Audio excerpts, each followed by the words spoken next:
opinions and views of the hosts and guests do not reflect those of the station.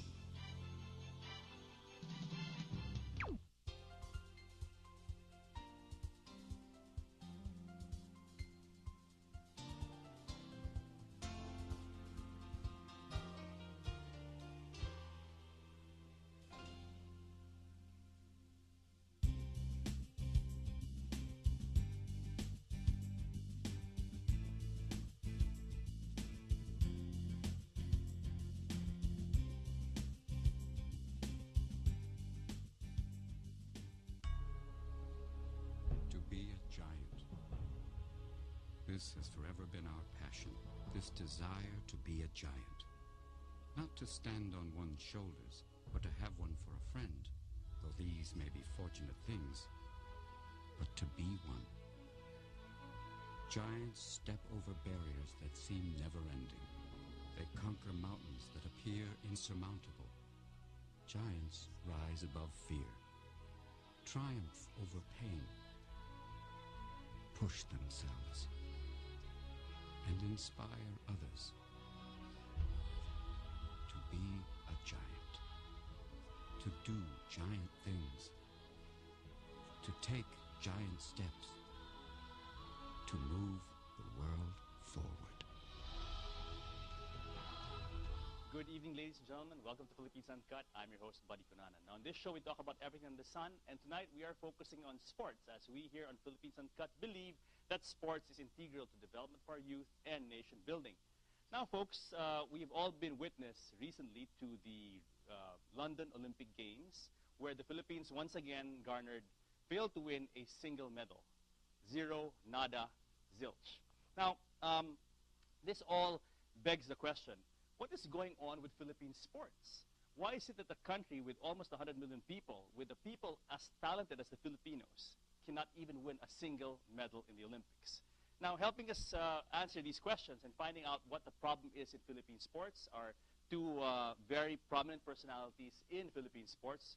To my right, there is Susan Papa, who is a bemedaled swimmer and the president of the Philippine Swim League. Good evening, Ms. Papa. Welcome to Philippines Uncut. Good evening, buddy. I'm glad to be here. And I would love to talk the future of the sports. Thank you. And joining Ms. Papa is an icon also of Philippine sports, Mr. Goteng Kok, who is the president of the Philippine Amateur Track and Field Association, or PATAFA for short. Good evening, Mr. Go. Welcome po to Philippines Uncut. Good evening, Bobby. I'm here. I will share with you what I know in the sport. Yes, sir. Now, let's talk about po your personal involvement in sports, starting po with Ms. Papa. Yeah. Right now, I'm the president of the Philippine Swimming League. And the last time I was here, I remember that we are like on the 20th leg. Now, we are now on the 31st leg of our series. And I'm glad to tell you, and I'm glad to tell the listeners that the last UAAP swimmers are PSL swimmers, has just beaten most of the national players in UAAP girls division. Yes. Now, the PSL, the Philippine Swim League, is separate. It's different from another entity called the Philippine Amateur Swimming Association, or PASA. What is the difference? The Philippine Amateur Swimming Association is also known as now the Philippine Aquatic Sports Association, and then recently they changed their name again to Philippine Swimming Inc. Okay. Okay. The Philippine Swimming League is now accredited by PESAP, which international federation is the PISU. It involves colleges. We have also an Olympic-like event, just like the Olympic, for the university. Yes, but what is the main difference between PASA and PSL? PASA is a Philippine Olympic Committee recognized association, while you are not. Am I correct? That is right. Okay. But we are also National Sports Association that involves colleges. Okay, but since you are not recognized by the Philippine Olympic Committee, which is a non-government organization, you cannot. I mean, correct me if I'm wrong. You cannot, or your players cannot compete in IOC accredited events. supposedly, yun yung kinalakaran eh. Okay. That's the habit na. Okay. If you're not a member of the National Okay. Sports Association like swimming, you cannot compete. Okay. But yun actually nagiging problema. Sige. And that's the point where most of the swimmers are being discouraged. Okay, and tell me how this led to the formation of the Philippine Swim League. If I understand correctly, the PSL is a new organization. Yes. How old are that's, you? 2 years now active. Okay. Because we were created because of these association issues. Because in the National Association, which is the PASA, we call PASA, you have to be a member. Yes. If you are not a member, you have to pay dues. Then you cannot compete against the non-PASA members. And you cannot compete in IOC sanctioned events. Events. That's Yes. what they said. Yes. But okay. that's what we are saying. Okay. Na that should not be. Okay. Because it's immeasurable sports and swimming. Eh. Yes. If you are the best and you qualify, they should send you. Should be. Should be. And as you mentioned earlier, a few minutes ago, you said that your Philippine Swim League swimmers have been beating the PASA Yes, swimmers. recently. Just last Sunday, the most outstanding swimmer is now a Philippine Swimming League and the Rookie of the Year. Okay. Meaning, bago lang siya, naging most outstanding pa siya. Imagine that. Hindi siya member ng PASA, hindi siya nagbayad ng dues doon sa inyo. He joined the Philippine Swim League and yet he topped The national team members. So yun yung nakakatuwa doon. Yes. Na kahit walang tulong ng gobyerno, yung finances, Yes. hindi kami binibigyan. Kasi ang sinabi nila, ang bibigyan lang ay yung member ng POC. Okay. So, point of clarification, the Philippine Sports Commission, which is actually the government body tasked with giving money to sports associations, gives to PASA because it is a POC, Philippine Olympic Committee accredited National Sports Association, and does not give to PSL, your organization. That's right. Okay. Finances. Okay. And we are not, you know, in fairness to PSC, we are not asking money from them. Talagang we would like to survive. We would like to show other national associations that we can do it. Asan po galing yung inyong funding? Yung funding namin ay tulong-tulong sa mga parents, katulad mo. No, very good, very good. Bravo, Miss Papa. Sige, before we go more into that, let's talk about Patafa naman and Mr. Go's involvement in sports. Alam niyo mo, Mr. Go, as long as I can remember, estudyante pa ako, naririnig ko na yung pangalan ninyo pagdating sa track and field. Basta, Gotengkok, yung talagang naging, that's why I said, you're a veritable institution when it comes to sports, especially track and field. Paano po kayo nag-umpisa sa sports? Well, you know, this is my 22nd year as a president of Patafa. Well, I become a sportsman because of Governor Sahing. Today, Governor Sahing, I meet him when I was representing the manager of basketball team in Asian game in Beijing. That was 1990, I think. That was the first time I met him. And Governor Sahing convinced me. He told me, Kotingkok, wala yung basketball. You go to track and field. Kasi track and field is a sentence-based sport. And track and field have so many events. And basketball,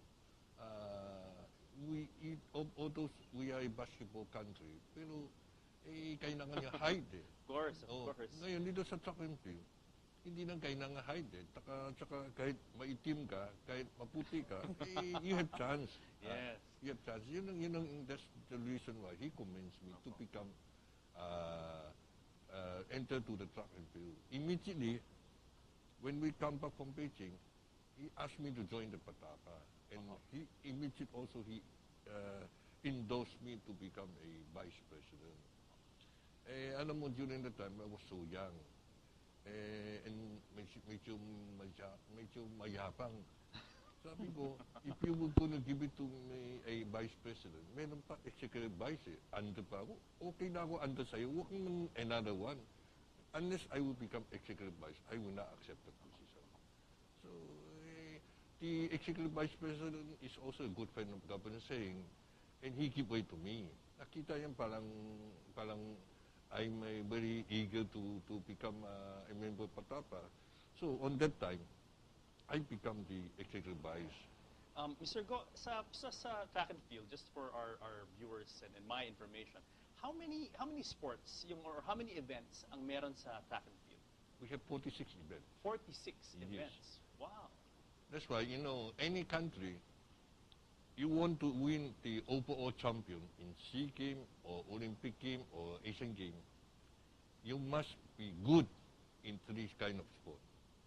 First is track and field. Second is swimming. And third is shooting. Because with these three sport combined, Ang dami niyong medals. you will have more than 130 medals up. Yes. So these are the sport. If you cannot be good, you have no chance to become an overall champion. Mr. Go, how is Patapa doing? Ano yung mga accomplishments of late? Marami ba kayong So far, naiuwi na? so far so good. We have a ongoing weekly relay every week in Ultra. And it was financed by Philippine Sport Commission. Yun ang programa latest namin. Tsaka, we send our athletes to all the international competitions the whole year around. Many international competitions. So far we are making, we have a lot of program ongoing. So it's good that we have a representation here from a National Sports Association, PATAFA, which is recognized by the Philippine Olympic Committee, at meron rin tayong representation from a non-POC association. Now, let's go to the question that is on everyone's mind, including mine, and it's good that the two of you are here because Mr. Go's involvement in sports a long way, and kay rin, Miss Papa, you're a bemedaled swimmer. How many medals na po at trophies yung I have 600 plus. Just before I retired, I have 600 plus medals. Papi, can I comment? Please. Yes, I comment about the a while ago kay Susan yung sinasabi doon. You know, we NSA recognized by the POC. We are the one representing the country because of the IOC sanction. Now, as a NSA president also, even some of the athletes, they are not sanctioned. Some of the other cadets, they are not sanctioned. We will get them. We will allow them to represent. Kahit na hindi, kasi NSA member. Kasi ano mo, that's the difference between swimming and track and field now, the leadership. You can see naman, Mr. Mark Joseph, he want to control. Me, I'm open. So, sa inyo po, yung sinasabi nyo, sa PATAFA, your NSA, kahit hindi member ng PATAFA, pero magaling, Yes. papatakbuhin nyo. Yeah, you know, there was, for example, like marathon. Before we need anyone who want to organize a marathon, they have to get a sanction from me. Without my sanction, they cannot participate. But now I give, bahala kayo. Yes. Let the best man or woman win. Yeah, and then you know the reason why we want them to sanction because we want to be sure the rule and regulation you are using kung tama. Kasi kami lang authorized eh. Now, if you will be sanctioned by our association, we are keeping free of all the service. Yes. And if you will not sanction, your record, even you have a good record, you will not be recognized by the international federation. Yeah, so they really have to pass through Yes, NSA. Pero in your case, in your leadership, kahit na hindi member ng PATAFA, basta qualified, magaling, papatakbuhin nyo. Siguro nakita mo every week, maraming marathon yung competition. Yes. Hindi naman sila sanction sa amin yun. Sa swimming, Dapat- ganun ba nangyari sa swimming, Miss Nung Papa? panahon ko, ganun eh. Kaya marami tayong medal. We are second to Japan or sometimes we are, as I've said, we are beating Japan. Regardless of member ka ng member PASA, member ka ng ganyan. bundok ka or whatever, Oo. talagang ang mangyayari, padadala ka eh. Kasi measurable sports nga yan eh. At kanina, nung tinatanong mo ko, what's the difference between the PASA at saka yung Philippine PSL. Swimming? Ayoko talaga siyang kumpara kaya hindi ko nasasagot ng maayos eh. Kasi talagang napakasama nung pagpapatakbo doon. So, okay. Na-deprive ang mga bata. Let's sa bring it swimming. down to the understanding of lay people. Kung alimbawa ka, if I'm a swimmer and I want to swim and I'm very good. Okay, let's say I'm the best swimmer in the country and I want to swim in the Olympics. I want to compete. I want to try out for the Olympics. Maybe I win. Huh? If I'm not a member of PASA, I cannot do this. I have to be a member of PASA. You know what I'm Yes, saying? yan. Okay. At yan ay natutolerate ng PSC at tsaka ng POC. When in fact, it should be, let the best person... Oh, measurable Yes. sports siya, pinakamagaling. May tryout. Kasi pag, actually, pag nag-qualify ka, Mr. Go can attest to that. Pag nag-qualify ka naman, automatic member ka na eh. Kasi ikaw yung magpapadala eh. Yes, Ikaw ang yes. magsasubmit ng entry eh, Yes. to the secretariat. Yes. So, automatic, member ka na. Oh, quick question before I go to another topic. Quick question. Bakit hindi nangyayari to? Bakit kahit magaling, hindi pinapadala? Bakit kailangan maging member nitong organization? Ito yung the best na? Because a simple word of manipulation. Gusto niya manipulated yung the swimming community. Gusto niya lahat, kailangan dadaan sa kanya. Kahit learn to swim program, coaches was passed away. What you're saying is it's about control? Control, yes, na ma-manipulate Okay. yung buong swimming community, the stakeholders. Tapos, ang masakit dyan, yung bayad. Magbabayad ang coach, magbabayad ang team, magbabayad ang swimmer. Yes. Okay. It's all about money. It's all about money. Sana pala isang tulad ni Mr. Go yung president ng Philippine yung PASA para let the best person swim. Diba? That's Regardless. Okay. Anyway, back to my original question, which is the question on everyone's mind. Bakit ba hindi tayo manalo-nalo sa Olympics? I mean, a country of 100 million people, nagpadala lang tayo ng 11 athletes, correct me if I'm wrong, only 11 athletes and 0. We weren't even able to bring home a bronze. Why is that? Let's go to Mr. Go. Ano ba yung problema ng ating sports? Lagi tayong kulela. You know, Bobby, we have 100 million Filipino. And we have so many talents. Yes. There were so many talented. It is impossible for our athlete not win any medal. It's only the problem of the leadership. It is the leadership problem. It's not the athletes. If the leadership have the right way to guide, we can win a medal. You look at, we have the best athlete in the billiard. We have the best athlete in boxing. Manny Pacquiao. We have a lot of talent. We can win. We can beat so many other countries. But what happened to Philippines? You look, for example, like weightlifting. You can see in Olympic there were so many Southeast Asia countries winning medal already in the Olympic game. Why we cannot win? Because of our president.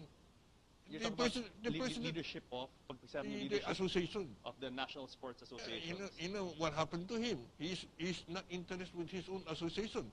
He's interested with boxing, basketball, football. Those are very high-profile sports. Pag picture taking, nandyan siya. Pero yung association, hindi na askaso eh. Walang medal, even SEA Games. Wala. Yun ang leadership problem. That's the problem with the leadership. Sino po tinutukoy niyo? Pag sabi niyo, the leadership a very popular congressman from Bacolod before, former congressman, Congressman Bonico Bendabida. Mr. Pentebella.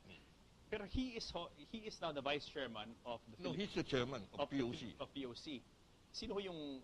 Okay, siguro paliwanag po natin ano po yung struktura ng POC. Yung chairman si Mr. Pentebella. Yes. Tapos meron ba kong presidente ito? We have President Piping Cojanco. Okay. And we have the first vice president, Mr. Manny Lopez. Okay. We have the second vice president, si Mr. Mario Tanchanco. Okay. We have the auditor, I think is a woman, I think Cynthia, tapos we have the treasurer, si Julian Camacho. Yes. And we have four board members. There's Jeff Tamayo, tapos Mark Joseph, and then Yung Mark Joseph ni Miss Papa. yeah, and then for swimming. He's the Dave Secretary General. Dave Carter, and I think that's the composition of the POC. Pero yung again, I go back. Sige po. Ang problema, Okay. halos pare-pareho. Whatever problem we have in swimming, it's almost the same problem of everyone. Of every of every other sport. Oo. Oo. Na yung sa amin nga, paulit-ulit namin sinasabi, na hindi yung open to everyone yung tryout eh.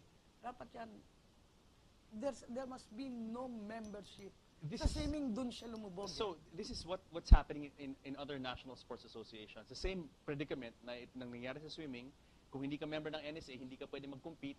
Hindi ka pwede mag-tryout. It's the same thing in Kaya, shooting, in yes, kaya yun din ang nangyari motocross. dun, yun ang nangyari dun sa mga dragon boat, yung mga nangyayari dun sa cycling. Ay, pag kung hindi ikaw yung member, hindi ikaw yung padadala. Okay. Pero, okay, like Mr. All these people na minention natin, yung current leadership ng POC, I mean, itong mga to, let's say, in previous years, itong ating dismal performance sa Olympics, it has been going on for a long time already. So, ano yung problema? Ano yung problema ng POC at ng POC? Bakit kahit natanggalin mo, maglagay ka ng ibang tao dyan, kulelat pa rin tayo? What is going on? Yung proper na yung mga namumuno kasi hindi nila naiintindihan yung paligsahan. Hindi talaga nasusupervise yung training ng mga bata. Hindi sa swimming, lalo na sa amin. Kasi kung for the last since 1986 when it as I have said before, in-incorporate yung yung PASA. Yeah. Ginawa siyang privatized. Yes, yeah. So nakikita mo na hindi na nanalo, hindi nagpe-perform. Bakit hindi siya mapulis? Bakit hindi continue pa rin ang Yes. Pero Ms. Papa, parang it points to a structural problem. Kasi I remember when Eric Buhain came to head the PSC, the Philippine Sports Commission, people were saying, oh, finally, may athlete na uupo. Malaman yung ating needs. He will be cognizant of our needs. He will know what the athletes require. At yung puso niya nandun. Bakit kahit nung time ni Mr. Buhain, wala na nangyari? Lumubog rin yung ating sports. What is the problem? Yun ang talagang nakakalungkot. Kasi yung makikita mo, yung mga sportsman mismo, like yung nabanggit mo nga, Yes, si si Eric Buhain, of course. hindi nila na itama. Kaya talagang ang laki ng problema. At saka palaging nakaugalian kasi yung POC, ang parang nagdidikta over the PSC. Di ba, ang nangyayari, sila yung nagsasabi, ito yung bibigay mong yung mga athletes, they are not recognized if they are not a POC member. Yes, yeah. Yun yung nakikita ko kasing problema na hindi nasusupervise ng Philippine Sports Commission kung sino dapat yung tutulungan. Pag nabigay na yung pera, para bang kahit na ano nangyari, wala lang Mr. Go, bakit ganito yung nangyari? Yung POC ay isang non-government organization. Yung PSC ay ahensya ho ng gobyerno. Government agency ho yan. Bakit? Is it true what ayun ba ho nangyayari ngayon? Yung POC pa ang parang namumuno, hindi yung PSC. Ayan ba yung sitwasyon? You know, since the PSC was created, PSC and POC hindi makasunto all the time siya Okay.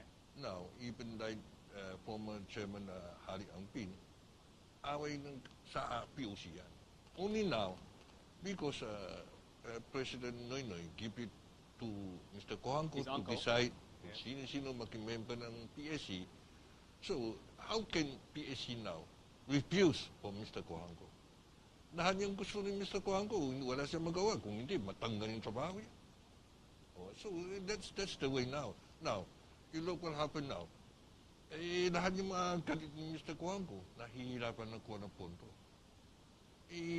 Power yan That PSC created is to finance, to help the athletes. Pero lumalabas, masyado political. Mabuti yan talaga. At least naman, the chairman of PSC now, he understands what we are doing. I always challenge him. You look at the record of Patapa. You find out kung sino mga NSA, mga collapse. Yan ang dapat ibantay mo. Lahat yung mga NSA ang dami nang hindi na-liquidate. Hindi mo askasuhin mo. Bakit hindi mo kami ng track and field? So, laban kami. Naging maganda naman. For the record, straight. Yes. Last year, all my international competition, more than 10 international competition, lahat abonus ko muna, Paco collection. Abonado pa kayo. After I pay, papalit yan, tsaka singin yung sa PSC. Ang hirap naman singin naman sa PSC. Ang hirap. Matagal. Ngayon, if you look at some of the NSA, they're ready to go for competition. Ngayon, cheque wala pa. Hindi makaalis. Yung iba naman nauna yung gastos. Some of the NSA, hindi naman walang pera pang bonus. Oo. Ayaw nila, kaya hindi sigurado makuha o hindi.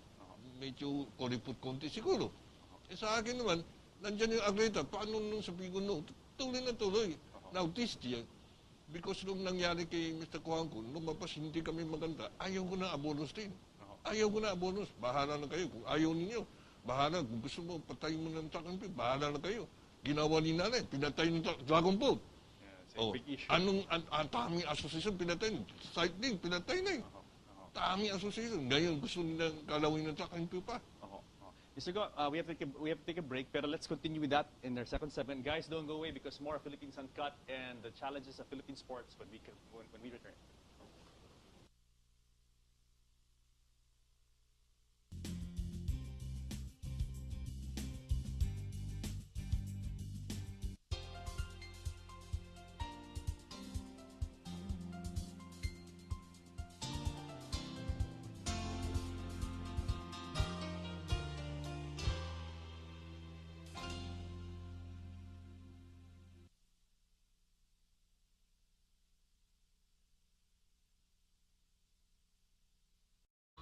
To move the world forward. Good evening, ladies and gentlemen. Welcome to Philippines Uncut. I'm your host, Buddy Kunana. Now, in this show, we talk about everything under the sun, and tonight we are focusing on sports, as we here on Philippines Uncut believe that sports is integral to development for our youth and nation building. Now, folks, we've all been witness recently to the London Olympic Games, where the Philippines once again failed to win a single medal. Zero, nada, zilch. Now, this all begs the question, what is going on with Philippine sports? Why is it that a country with almost 100 million people, with the people as talented as the Filipinos, cannot even win a single medal in the Olympics? Now, helping us answer these questions and finding out what the problem is in Philippine sports are two very prominent personalities in Philippine sports. To my right, there is Susan Papa, who is a bemedaled swimmer and the president of the Philippine Swim League. Good evening, Ms. Papa. Welcome to Philippines Uncut. Good evening, buddy. I'm glad to be here. And I would love to talk the future of the sports. Thank you. And joining Ms. Papa is an icon also of Philippine sports, Mr. Goteng Kok, who is the president of the Philippine Amateur Track and Field Association, or PATAFA for short. Good evening, Mr. Go. Welcome po to Philippines Uncut. Good evening, Bobby. I'm here. I will share with you what I know in the sport. Yes, sir. Now, let's talk about your personal involvement in sports, starting with Ms. Papa. Yeah. Right now, I'm the president of the Philippine Swimming League, and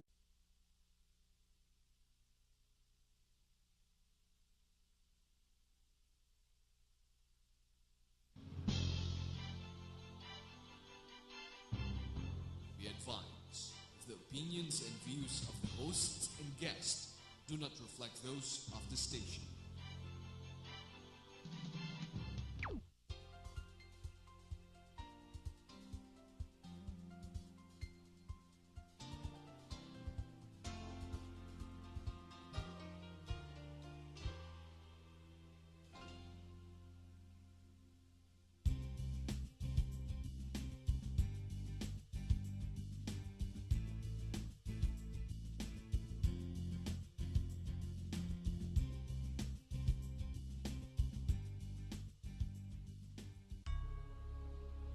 To be a giant. This has forever been our passion, this desire to be a giant. Not to stand on one's shoulders, but to have one for a friend, though these may be fortunate things, but to be one. Giants step over barriers that seem never-ending. They conquer mountains that appear insurmountable. Giants rise above fear, triumph over pain, push themselves, and inspire others to be a giant, to do giant things, to take giant steps.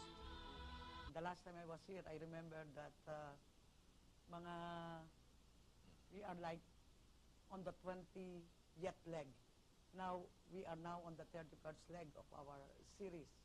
And I'm glad to tell you, and I'm glad to tell the listeners that the last UAAP swimmers are PSL swimmers, has just beaten most of the national players Yes. in UAAP girls division. Yes. Now, the PSL, the Philippine Swim League, is separate. It's different from another entity called the Philippine Amateur Swimming Association, or Yeah. PASA. What is the difference? The Philippine Amateur Swimming Association is also known as now the Philippine Aquatic Sports Association, and then